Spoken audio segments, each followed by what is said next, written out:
អ្នកនាងកញ្ញាជាទីមេត្រីដោយសារមានសំណួរពីបងប្អូនយើងដែលគាត់សួរពាក់ព័ន្ធជាមួយនឹងករណី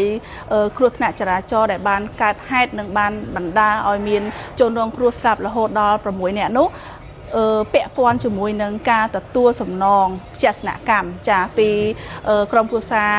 ជនជាប់ចោទរួចហើយដូច្នេះប្រជាពលរដ្ឋគាត់មានចម្ងល់ថាចុះបើសិនជាកូនក្តីនាងខ្ញុំគាត់បានទទួលសំណងជាសនកម្មរួចហើយតើជនជាប់ចោទនឹងត្រូវបានដោះលែងឬក៏នីតិវិធីរបស់តុលាការយ៉ាងណាដែរចាដូច្នេះនាងខ្ញុំនឹងធ្វើការបកស្រាយថា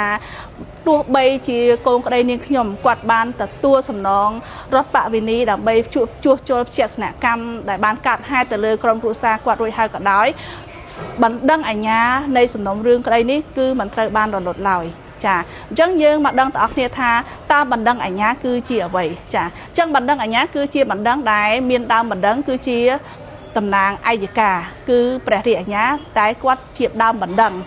ក្នុងគោលបំណងគឺដើម្បីរក្សាសណ្ដាប់ធ្នាប់សាធារណៈនិងរក្សាផលប្រយោជន៍សាធារណៈចាចំណែកបណ្ដឹងរដ្ឋបវេនីគឺជាបណ្ដឹងដែលធ្វើឡើងដោយ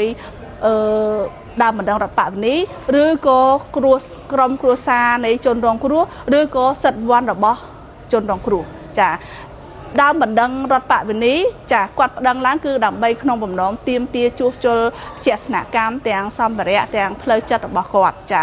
កលេចដល់លើករណីគ្រោះថ្នាក់ចរាចរណ៍នេះពិតមែនតែកូនក្តីនេះខ្ញុំបានទទួលសំណងជាសនកម្មចារួចរាល់ពីជនល្មើសក៏ដោយក៏ដំណើររឿងក្តីនេះនៅតែបន្តនីតិវិធីនិងចាត់ការទៅតាមផ្លូវច្បាប់ពុំមានបណ្ដឹងអាជ្ញារលត់ដោយសារតែការដកពាក្យឬក៏ដោយសារការកូនក្តីរបស់នាងខ្ញុំបានទទួលសំណងពីក្រុមគ្រួសារជនជាប់ចោទឡើយចាក្នុងនាមនាងខ្ញុំជាមេធាវីឲ្យក្រុមគ្រួសារជនរងគ្រោះនាងខ្ញុំក៏សូមថ្លែងអំណរគុណដល់អាដាមកើតរិទ្ធឧបនាយករដ្ឋមន្ត្រីក្រសួងយុទ្ធភ័ពក៏ដូចជាអាដាមចិនម៉ាលីន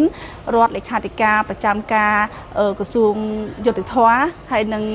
លោកជំទាវហៃណេហេនដែលជាចៅក្រុមស៊ើបសួរសាលាដំបងខេត្តបាត់ដំបងដែលបានចំណាត់ការ